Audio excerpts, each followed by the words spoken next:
नमस्कार, मैं उमेरवन सिंह नेगी और आप देख रहे हैं केबी न्यूज़ खबर आपकी। केबी न्यूज़ खबर आपकी में आपका स्वागत है। आज है 30 जून और 30 जून को कोटद्वार न्यायालय में अंकिता भंडारी हत्याकांड की सुनवाई होगी और आज गवाहों के बयान पेश किए जाएंगे। तो कोटद्वार में वकीलों में छिड़ी हुई है जंग। आज पुष्पदीप का बयान होना है। पुष्पदीप बहुत अहम गवाह हैं। तो चलिए फिर जो कुछ भी होगा कोर्ट में दिखाएंगे आपको। केबी न्यूज़ में अभी घर पर हैं, बज रहे हैं सुबह के 9:30। तो चलते हैं कोटद्वार न्यायालय, दिखाते हैं आपको क्या कुछ हो रहा है आज कोर्ट में। घर पे ही है, निकलते हैं। फिर हमारे घर से ज़्यादा दूर नहीं है कोर्ट, सिर्फ 2 किलोमीटर की दूरी पर है और बहुत जल्दी पहुंचेंगे तो बताएंगे आपको क्या कुछ होता है आज कोटद्वार न्यायालय में। तो फ़िलहाल ये मेन रोड है और यही सड़क जो है 2 किलोमीटर आगे अगर हम जाएंगे तो पहुंच जाएंगे कोटद्वार न्यायालय में। तो घर के पास ही है अभी और घर के पास से हम निकलते हैं, फिर चलते हैं कोर्ट, दिखाते हैं आपको क्या कुछ होता है आज। तो निकल रहे हैं फिर कोर्ट की ओर, तो देखते हैं आज क्या कुछ होता है कोर्ट में। फ़िलहाल अभी घर पर ही है।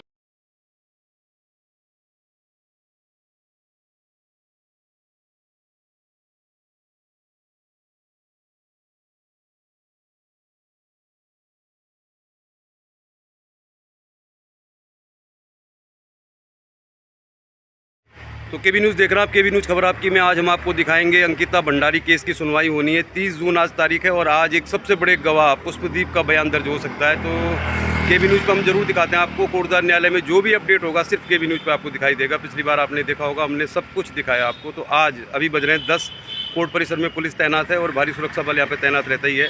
तो केबी न्यूज़ खबर आपकी में दिखाएंगे हम आपको आज क्या कुछ होगा। 30 जून है, आज पुष्पदीप की गवाही हो सकती है। तो आज सबसे बड़ी गवाही होने की पूरी संभावना है, लेकिन बहुत कुछ घटनाक्रम चल रहा है। अंकिता भंडारी के माता पिता मिल चुके हैं पुष्कर सिंह धामी से और कोटद्वार के एसडीएम पर भी लग रहे हैं बहुत बड़े आरोप कि उन्होंने क्लीन चिट दी है सरकारी वकील जितेंद्र रावत को। इस समय न्यायालय परिसर में पहुंच गए हैं, दिखाते हैं आपको क्या कुछ होता है आज। फिलहाल अभी बाहर ही है कोर्ट से, तो 10:30 बजने वाले हैं और थोड़ी देर के बाद पहुँचेंगे अभी।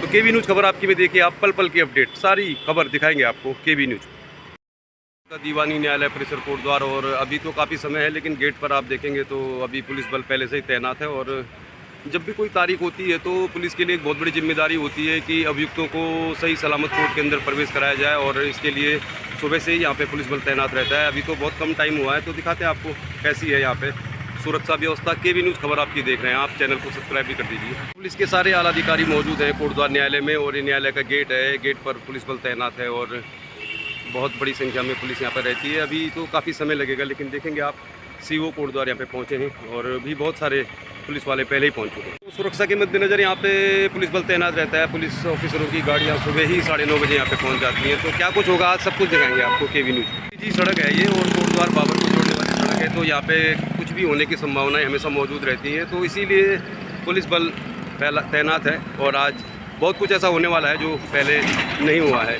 कोटद्वार न्यायालय में। तो सबसे बड़ा सवाल तो यही है कि क्या आज गवाही होगी। जिस तरह से हमें जानकारी मिली है कि अंकिता भंडारी के माता पिता नहीं चाहते कि सरकारी वकील जितेंद्र रावत यहाँ पे गवाहों के बयान दर्ज कराएं, तो आज पुष्पदीप की गवाही होनी थी वैसे। और जिस तरह से पुष्कर सिंह धामी से मिलने के बाद भी संतुष्ट नहीं है अंकिता भंडारी के माता पिता, तो निश्चित तौर पर वो आज नहीं चाहते कि आज जितेंद्र रावत सरकारी वकील सबसे बड़े गवाह पुष्पदीप की गवाही कराएँ। लेकिन अभी कोर्ट में कार्रवाई शुरू नहीं हुई है, तो ये सबसे बड़ा सवाल है कि क्या आज गवाही होगी, क्या सरकारी वकील जितेंद्र रावत गवाहों के बयान दर्ज करेंगे। अभी हम कोर्ट के बाहर हैं तो अभी दूर की पौड़ी है सब कुछ बताना, लेकिन फिलहाल अभी हम कोर्ट परिसर में जो गतिविधियां हैं वो आपको दिखा रहे हैं। लेकिन गवाही होगी या नहीं सब कुछ दिखाएंगे आपको केबी न्यूज़ पर। जितेंद्र रावत जी, तो रावत जी ये तो मामला हमने तो आपका पक्ष पिछले वाली डेट में रखा था, तो फिर आप ये मुझे बताइए कि ऐसा क्यों हो रहा है। मतलब ये कि अंकिता भंडारी एक बेटी उत्तराखंड की, उसको न्याय दिलाने के लिए आप भी कह रहे हैं कि सब कुछ सही हो रहा है। आशुतोष नेगी तो एसडीएम पे भी आरोप लगा रहे हैं कि उन्होंने आपको क्लीन चिट दी है। अब इससे बड़ी बात आप क्या समझते हैं। आशुतोष नेगी एसडीएम को भी आरोप लगा रहे हैं कि जो सारे बयान हुए वो कोर्ट में कह रहे, कोर्ट कह रही है कि बयान सही हो रखे हैं। कोर्ट ने कहा कि नहीं बिल्कुल ये इनको हम ये गवाही कराएंगे। शासन तक या शासन ने कहा बिल्कुल सही बयान हुए। तो आप अब फिर भी आशुतोष नेगी अपनी पॉलिटिक्स बनाने के लिए ये सब चीज़ कर रहा है।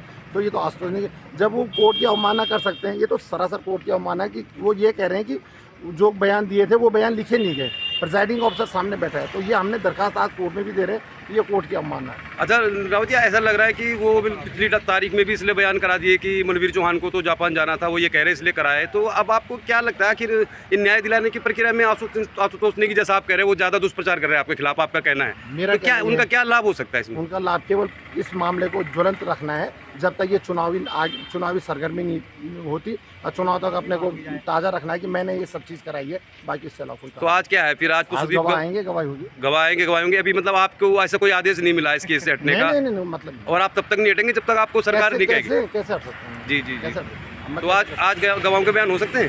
बिल्कुल होंगे गवाह। उन्होंने तो कहा है कि बयान नहीं कराएंगे। कोई बात नहीं, उनके क्या मतलब उनकी जिसकी गवाही होगी। अब ये तो केस उनका है ही नहीं, सरकार का केस है, सरकार ने गवाह भेजे हैं, जज साहब बैठे हुए हैं, वकील दोनों वकील हैं, तो गवाही कैसे नहीं होगी? अच्छा, वो अभिनव ने बयान दिया, उसके बाद कुशराज का बयान और फिर विवेक आर्य का तो खैर हमने डिस्कस कर लिया। तो आखिर इनको आधार बनाकर आपको बदनाम करने की कोशिश कर रही है। फिर आप इतने बड़े बहुत बड़े वकील भी नहीं है कि आपको लाखों रुपए मिल रहा हो, सरकारी वकील है, तो क्यों हो रहा है? मैं ये कह रहा हूँ, वो केवल ये नहीं चाहता है कि जितेंद्र रावत इस मामले में जल्दी से जल्दी अंकिता को न्याय दिलाए, वो इसलिए ये कर रहे हैं। बाकी बयानों में कोई हेरफेर कैसे हो सकती है? आप लोगों को पता है कि जज के सामने बयान होते, कोई हेरफेर नहीं। अच्छा, आप ये कहना चाह रहे हैं कि बिल्कुल बयान सही है, मतलब अभिनव से लेके कुछ से लेके हम आपको बयान की कॉपी देंगे, आप देखिए। तो हम तो ये चाहते हैं दृष्टि मिले तो अंकिता भंडारी को न्याय मिलेगा इस न्यायालय से। 100% न्याय मिलेगा, लेकिन ये जो न्याय का क्रेडिट लेने का ही मुझे लग रहा है ये सारा चीज चल रहा है कि न्याय का क्रेडिट आपको न मिले, मतलब ऐसा ना हो कि आपने बयान अपने तरफ ले ले, इसलिए वो इस तरह के वीडियो डालता है। जब वो ये वीडियो डाल सकता है कि अंकिता के हत्यारे अंकिता को न्याय दिलाएंगे, उन्होंने एक अखबार में टाइटल डाला है कि क्या आप ही क्या ये शोभा देता है एक पत्रकार होने के नाते? और आप इतने बड़े झूठे वो बनते हैं। एक आदमी पत्रकार और वकील कैसे हो सकता है? सारा आप मेरे को ये बता दें। इस चीज़ के लिए भी हमने कंप्लेंट कर रखी। दो चीज़ आप एक साथ नहीं कर सकते, या तो आप पत्रकार होंगे या तो आप अधिवक्ता होंगे। जी। एक चीज़ का लाइसेंस मिलेगा। तो इस केस का पत्रकारिता में इस्तेमाल किया जा रहा है, आप कहना चाह रहे हैं लोकप्रिय बनाया जा रहा है अपने चैनल को, समाचार पत्र को, ऐसा कहना चाह रहा है। चलिए फिर 3 बजे मिलेंगे आपसे। तो हमने बातचीत कर ली है, सरकारी वकील है, उनको हटाने की मांग की जा रही। तो जितेंद्र रावत का तो यही कहना है कि आशुतोष नेगी इसमें राजनीति कर रहे हैं, पत्रकारिता चमका रहे हैं, लेकिन अब वकीलों के बीच जो भी जंग है इसका नुकसान अंकिता भंडारी को नहीं होना चाहिए। अभी 11 बजने वाले हैं, अभियुक्त आए नहीं है, तो हमें मिल गया था जितेंद्र रावत, हमने बातचीत कर ली क्योंकि थोड़ा हमारे परिचित भी हैं। ये फिर पहली जो गाड़ी आई है इसमें अभियुक्त आएंगे, तो 3 अभियुक्तों ने तो आना ही है। अगर गवाह पुष्पदीप नहीं भी आएंगे तो भी रोज़ाना की तरह, हर तारीख की तरह यहाँ पर से अब देखिए आप हलचल हो गई है, तो सब लोग अलर्ट मोड में हैं इस समय। और 3 अभियुक्त आते हैं, तो एक गाड़ी अभी आई है, दिखा रहे हम आपको केबी न्यूज़ में। कोटद्वार न्यायालय में चल रही है सुनवाई, और आज काफ़ी कुछ होने वाला है, काफ़ी कुछ होगा तो आपको बताइए।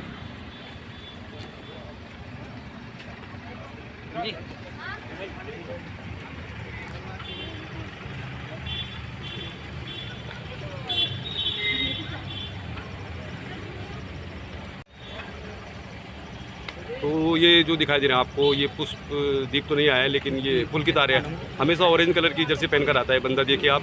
और इस बार सीधे कोर्ट में नहीं जा रहे, इस बार कस्टडी में लिया जा रहा है इनको। तो ये पुलकित आर्य पहुंच गया है कस्टडी में, और हमेशा ये ऑरेंज भगवा कलर की ही कुर्ता या टी-शर्ट पहनकर आता है। तीसरी भी आ गई है, तो तीसरी गाड़ी इस पर आया होगा सौरभ भारद्वाज। तो कोर्ट परिसर में अब लगभग बज रहे हैं पौने 12 बजे। आपको दिखा रहे हैं हम कोटद्वार न्यायालय में अभियुक्त आ रहे हैं। 2 अभियुक्त आ चुके हैं, तीसरा आ रहा है अभी ये। और पुलिस यहाँ पे हमेशा की तरह मौजूद है। बाकी गाड़ियों को कहा जा रहा है कि थोड़ा रुके, वो ये साइड से चले जाएं। तो दिखा रहे हैं आपको केबी न्यूज़ में कोटद्वार न्यायालय में जो पल पल की अपडेट है आपको दिखा रहे हैं। अभी कोटद्वार न्यायालय का गेट है और ये गाड़ी आई है, गाड़ी नंबर 3। तो गाड़ी नंबर 3 में आया होगा सौरभ भारद्वाज। तीनों आरोपी आते हैं हर डेट में, क्योंकि जब बयान होता है तो आरोपियों को कोर्ट में जज के सामने पेश किया जाता है और सवाल जवाब होते हैं। तो गाड़ी नंबर 3 खड़ी है गेट पे। देखिए गेट के अंदर से ये आ रहे हैं सौरभ भारद्वाज, सौरभ भास्कर माफ़ कीजिए। तो कोटद्वार न्यायालय में अब देखिए अभियुक्तों का जाने का समय हो गया। पुलिस की जो काफ़ी बड़ी जिम्मेदारी होती है इनको गाड़ी तक पहुंचाने की, तो अब ये बैठ गए, तो गाड़ी अब रवाना हो जाएगी। काफ़ी संख्या में है, फोर्स काफ़ी है यहाँ पे लगी हुई। और तो ये पहली गाड़ी हो गई है रवाना। 3 गाड़ियों में आते हैं ये, अलग अलग टिहरी, पौड़ी, देहरादून में है। तो भारी पुलिस बल यहाँ पे तैनात है। अब ये गाड़ी रवाना हो गई है, तो दूसरी गाड़ी लगेगी अब। और इस तरह पुलिस एक सर्किल बना के रखते हैं यहाँ पे, कोई भी घटना ना हो। तो दिखा रहे हैं हम आपको, केबी न्यूज़ पे दिखा रहे हैं 3 बजे से ज़्यादा का समय हो गया और अब अभियुक्तों के वापस जाने का समय। गाड़ी नंबर 2 आ गई है। तो 3 अभियुक्त हैं जैसा हम आपको बताते हैं, और ये टिहरी, देहरादून, पौड़ी अलग अलग जेलों में है। तो इनके लिए जो गाड़ियाँ हैं वो भी अलग अलग ही आती है। तो अब ये गाड़ी लगी है यहाँ पे और एक गाड़ी और है यहाँ पे तीसरे नंबर की। तो अब पुलिस का काम ख़त्म हो जाएगा तो बातचीत करने की कोशिश करेंगे वकील से। अरे पुल के तारे को देखिए आप, ये बिल्कुल एक ऐसे आते हैं जैसे बैग लेके आते हैं, जैसे ऑफिस जा रहे हो अपने। तो ये अब जा रहे हैं ऑरेंज कलर की जर्सी में। तो अब इनको रवाना किया जाएगा और तीसरी गाड़ी भी तैयार है। तो इस गाड़ी में बैठ गए हैं पुल के तारे, वो मुख्य अभियुक्त हैं। और सुरक्षा देखिए आप, भारी सुरक्षा दी जाती है इनको, कोई घटना ऐसी ना घटे। यहाँ पे बहुत पुलिस बल तैनात है। तो फिलहाल ये पुल के तारे गाड़ी में बैठ गए, दरवाज़ा बंद।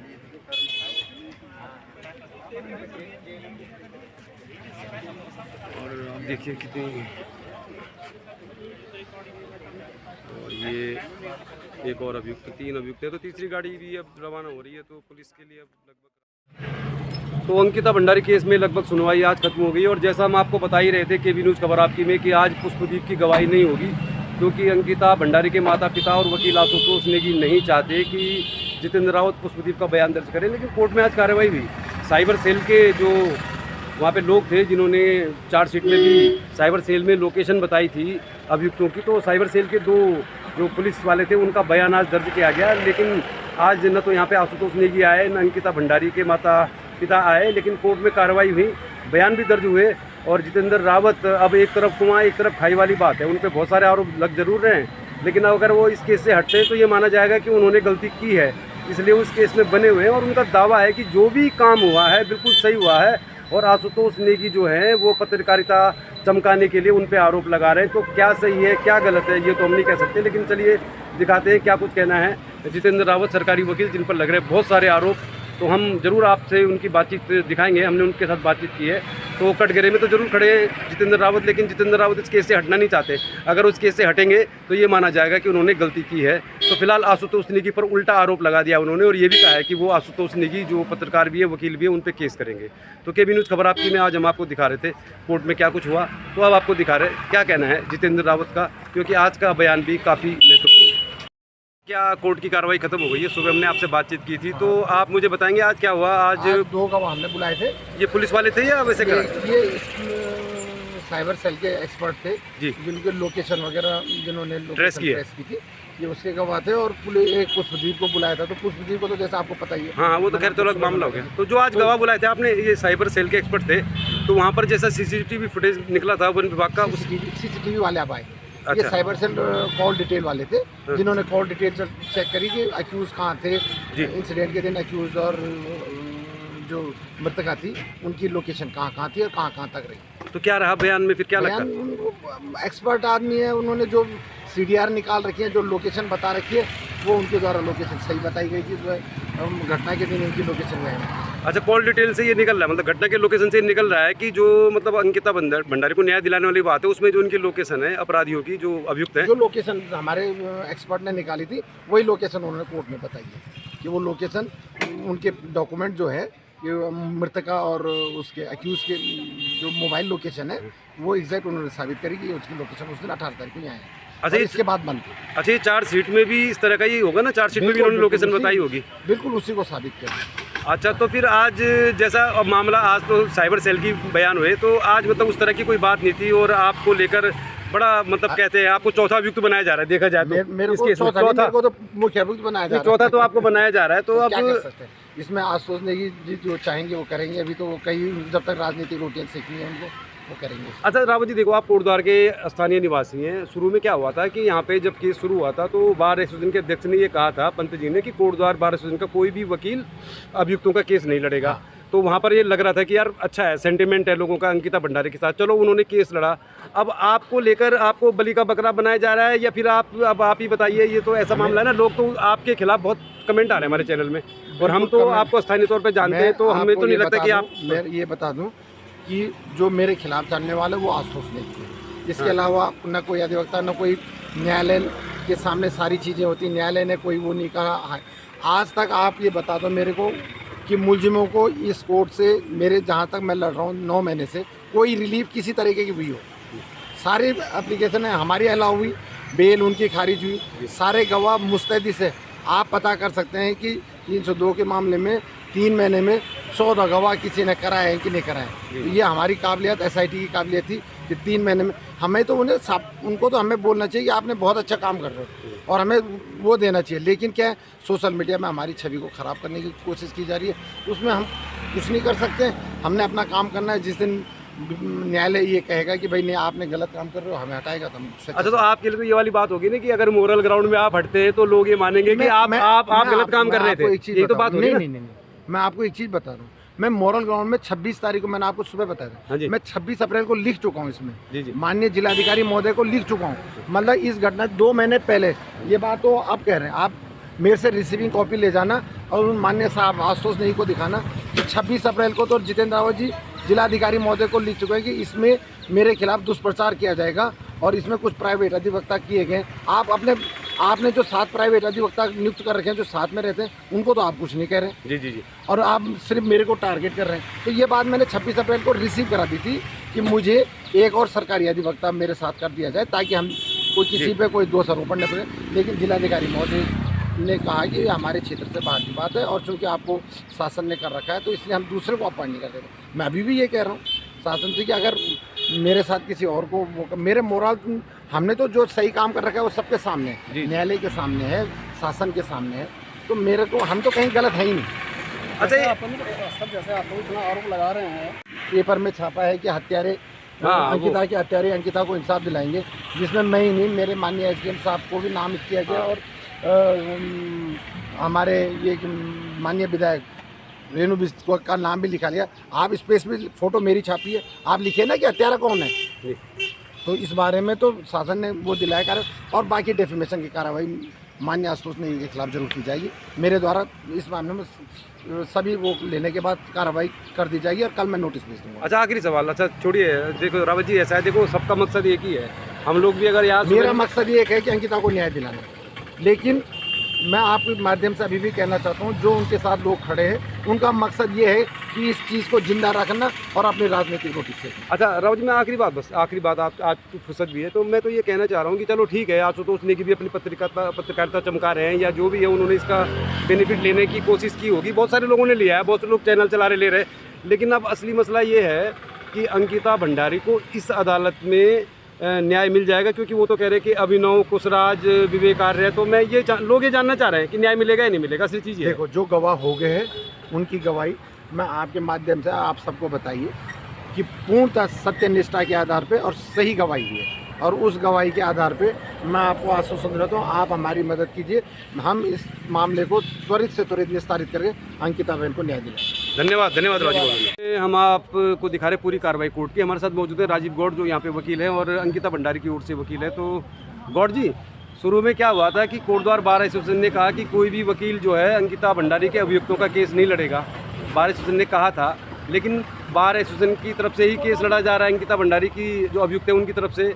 और अब ये मामला आ गया कि कोटद्वार के वकील ही बदनाम हो रहे हैं यहाँ पे। अब आप लोग चाहे जितेंद्र रावत की बात कर लें और हमारे चैनल में बहुत सारे कमेंट आ रहे हैं। तो आप मुझे बताइए पहले आज कोर्ट में क्या हुआ उसके बारे में जानकारी दीजिए। देखिए, मैं एक बात कहूँ कि अंकिता भंडारी हत्याकांड एक छोटा कांड नहीं है, पूरी दुनिया की इस पर नज़र है जी।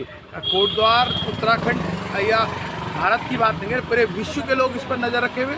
और सेकंड बात अगर मैं कहूँ कि चाहे जुडिशली की अगर बात करें तो चाहे सुप्रीम कोर्ट के रिटायर जज हों, हाई कोर्ट के रिटायर जज हों, चाहे कोई IPS अधिकारी हों, जो बड़े से बड़े अधिकारी हैं वो इस पर नज़र रखे हुए। सबको उम्मीद है कि अंकिता भंडारी हत्याकांड में अभियुक्तों को कड़ी से कड़ी सज़ा मिलेगी और जो उन्होंने अपराध करा उसको न्यायालय में उनको अंकिता भंडारी को न्याय मिलेगा और उनको अभियुक्तों को सज़ा मिलेगी। तो बात जिस तरीके से चलता कयास जिस तरीके से लगते हैं या कोई बात होती है कि आरोप और प्रत्यारोप, मैंने पहले भी कहा कि लगते रहते हैं। और आज की अगर मैं बात करूं तो जिस तरीके से लगातार गवाहियाँ चल रही हैं और फास्ट ट्रैक की तरह काम हो रहा है, जल्दी जल्दी गवाहियाँ पढ़ती जा रही हैं। आज उसके अंकिता, स्वर्गीय अंकिता के बॉयफ्रेंड जो था उसकी गवाही होनी थी जो बहुत महत्वपूर्ण थी, उसने यहाँ आने से मना कर दिया। और उसने मुझे अनऑफिशियली पता लगा कि उसने कहा है कि जो जितेंद्र रावत जो सरकारी अधिवक्ता हैं, जब तक वो नहीं हटते तब तक मैं गवाही देने नहीं आऊँगा। इस तरीके से उन्होंने शायद मुख्यमंत्री को ऊपर लेटर दिया है।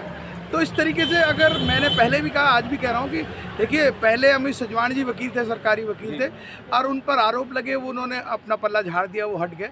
देखिए, कभी अगर मैं भी वकील हूँ, मैंने पहले भी कहा कि अगर कोई व्यक्ति अगर मुझसे पैरोकारी नहीं कराना चाहता तो मैं ज़बरदस्ती उसकी पैरोकारी नहीं करूँगा। और ये एक सम्मानजनक बात होती है कि हम उस मुकदमे से हट जाएं।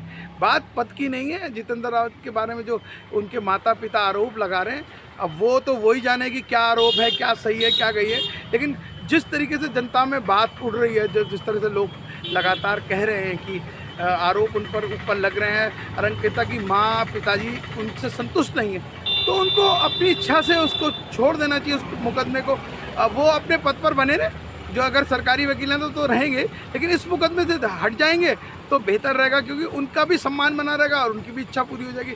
लेकिन वो भी जिद पड़े हुए, वो भी मुकदमे से नहीं हट रहे हैं, और कुछ ना कुछ ऐसी गलतियां कर दे रहे हैं। हर बार कुछ ना कुछ हो जा रही है उनसे गलतियां कि, और मतलब अंकिता के भंडारी की माता पिता पर तो उन पर शक हो जा रहा है। तो ये तो लगातार चली रही हैं बातें, और आज एविडेंस थी एक, वो तो आया नहीं, अंकिता भंडारी का जो बॉयफ्रेंड था उसकी बहुत महत्वपूर्ण थी जो गवाही, वो नहीं आया। साइबर सेल का हुआ, साइबर सेल के लोग जो एक्सपर्ट थे वो एक सब इंस्पेक्टर यहाँ आए थे, उन्होंने गवाही दी, और गवाही में बताया कि किस लोकेशन में फ़ोन था, अंतिम समय में फ़ोन कहाँ ऑफ था, किस किस की जहाँ उसकी माना गया कि यहाँ पर हत्या हुई है, किस किस की वो लास्ट लोकेशन वहाँ मिली है। तो वो सब डिटेलें आज इस पर चर्चा में आएंगी। जी।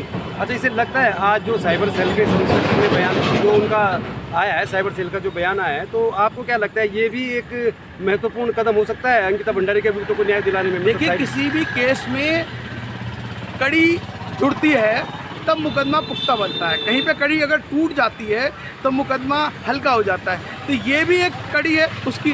जिस तरीके से आई विटनेस होते हैं, गवाह होते हैं, टेक्निकल चीज़ें होती हैं, जिस तरह के ये CDR है, मोबाइल डिटेल है, मोबाइल लोकेशन है, ये सब चीज़ें, तो एक चेन बनती है किसी मुकदमे में, वो चेन टूटनी नहीं चाहिए। उस चेन का एक पार्ट ये भी है, और इसमें करीब काफ़ी सारे 70-72 से ऊपर गवाह होंगे, तो पुलिस ने बहुत सारे गवाह बना रखे। तो चेन लगातार जब बनती है तभी मुकदमे में जान आती है, और मुकदमे में सज़ा दिलाने के लिए आसान हो जाता है। मुझे विश्वास है कि न्यायपालिका में विश्वास है कि 100% इस पर हम लोग अभियुक्तों को सज़ा दिलवाएंगे, कड़ी से कड़ी सज़ा दिलवाएंगे। और हम अगर जिस तरह का इन्होंने कृत्य करा तो उसके लिए हम फांसी तक की मांग करेंगे कि इन लोगों को फांसी दी जाए। और मैं सरकार की अगर बात करूं तो सरकार भी इस पर वो करेगी, सरकार ध्यान देगी तो कड़े से कड़े कानून बनाएगी। जिस तरह से निर्भया हत्याकांड के बाद कड़े से कड़े कानून बने थे महिलाओं की रक्षा के लिए, और एक नज़ीर साबित हुआ था निर्भया हत्याकांड के बाद, जो जिस तरह के सरकार ने एक रवैया, सख्त रवैया अपनाया था, इस तरीके से अगर उत्तराखंड की महिलाओं बेटियों के लिए भी एक सख्त कानून बनना चाहिए जिससे कि उनकी सुरक्षा हो सके। वो घर से बाहर निकलें तो सुरक्षित निकलें, वो किसी होटल में, फैक्ट्री में, किसी शॉप में, कहीं भी जॉब करें, वो सुरक्षित रहें। और जिस तरह के ये आपराधिक प्रवृत्ति की जो सोच के लोग पैदा हो रहे हैं, इन पर अंकुश लगे और सख्त से सख्त कानून लगे। जो अंतिम लाइन पर हमारी महिला, हमारी बहन खड़ी है, जो घास लेकर आ रही, कई से चर्चा आती है घास लेके आ रही है महिला, उससे घास छीन ली वन विभाग के लोगों ने। तो इस तरीके की जो कृत्य हो रहे हैं, महिलाओं के अपमान जो हो रहा है, उत्तराखंड राज्य को बनाने के लिए सबसे ज़्यादा महत्वपूर्ण जो भूमिका थी वो महिलाओं की थी। और मुजफ्फरनगर अगर कांड की मैं बात करूं तो मुजफ्फरनगर कांड में भी महिलाओं का अपमान हुआ। कब तक उत्तराखंड राज्य की महिलाओं के साथ अपमान होता रहेगा, ये बड़ी बात है। और बात ये भी है कि कब सरकार सख्त होगी, कब अपनी माताओं बहनों का जो सम्मान है वो लौट पाएगा।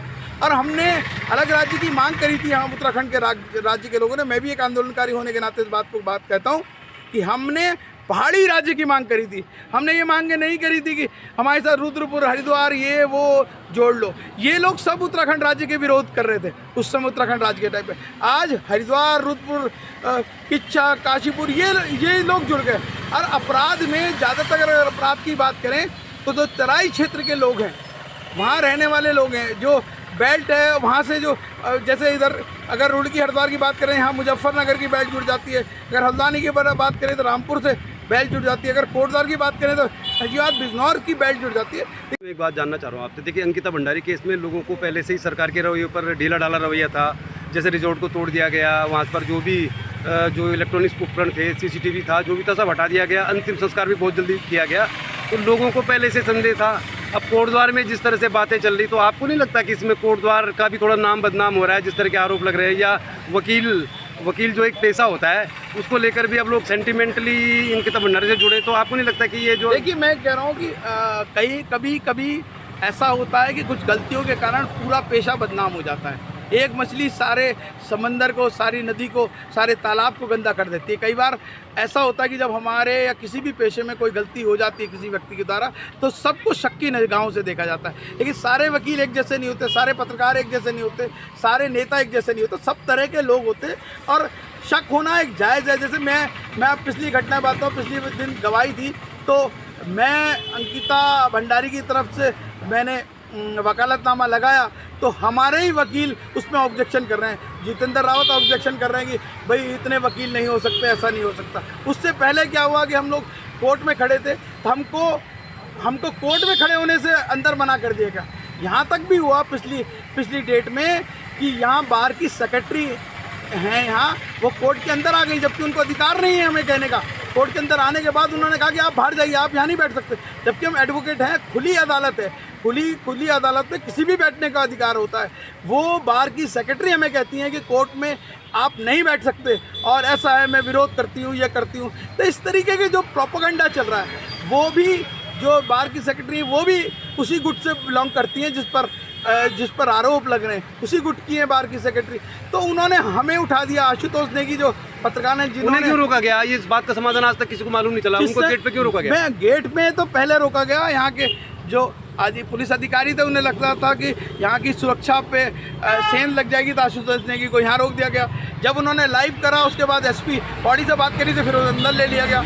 जब हम अंदर अदालत के अंदर गए, अदालत के अंदर बैठे हम लोग, हमने अपना वकालतनामा दिया, बैठा, तो हमें वहाँ से उनके बाहर के सेक्रेटरी ने हमें उठा के बाहर का माहौल पैदा हो गया। ये एक प्रोपेगेंडा जो ड्रामा हो रहा है, वो अंकिता भंडारी के माँ बाप को डराने के लिए हो रहा है। वो अंकिता भंडारी को न्याय न मिल सके इसलिए हो रहा है, ऐसा मुझे लगता है। कहीं ना कहीं हमारी जो स्थिति हो जाती है वो संदिग्ध टाइप की हो जाती है, लोग हम पे शक करने लगते हैं। ये इसकी वजह यही पैदा होती है। एक दिन में किसी के लिए शक पैदा नहीं होता, गलतियां होती हैं तभी शक पैदा होता है। जहाँ धुआं उठता है वहीं आग होती है। ऐसा नहीं कि आग जल जाएगी, धुआं के बाद ही तो आग लगेगी। तो ऐसा होता है। चाह रहा हूँ, आप तो देखो, लोग तो सिर्फ ये जानना चाह रहे हैं कि जो कोटद्वार न्यायालय में कार्रवाई हो रही है, अब इस तरह की घटनाओं से लोगों के दिमाग में संदेह उत्पन्न हो रहा है कि अंकिता भंडारी को न्याय नहीं मिलेगा।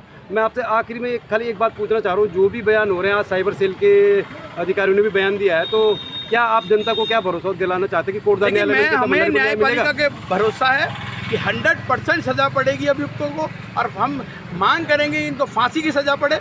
और ऐसा नहीं है कि न्यायपालिका पे हमें विश्वास है, और अगर कोई त्रुटि रह गई किसी वजह से, वैसे तो नहीं होगा ऐसा, लेकिन हम हाई कोर्ट जाएंगे, सुप्रीम कोर्ट जाएंगे, हम इस लड़ाई को बंद नहीं करेंगे। जिस तरीके से आशुतोष नेगी और उनके माता पिता लगातार न्याय की गुहार लगा रहे हैं, लगातार लड़ाई लड़ रहे हैं, हम उनके साथ हैं, और हम हाई कोर्ट, सुप्रीम कोर्ट तक इस लड़ाई को लड़ेंगे। और अगर हमें 100% है कि चाहे कोई भी जाल चल रहा हो, कोई धन बल चल रहा हो, कोई प्रोपेगेंडा चल रहा हो, कुछ भी चल रहा हो, वो उसके न्यायपालिका हमें न्याय देगी। और मैं आपकी पिछली बात मुझे ध्यान आ गई कि बड़ी चर्चाओं में आई कि जो अंकिता भंडारी की चैट की बात आई, कि जो उसने अपने बॉयफ्रेंड से चैट करी, उसको भी वायरल करने की बात आ गई थी, कि वायरल कर रहे थे, कुछ लोग करने के चाह रहे थे।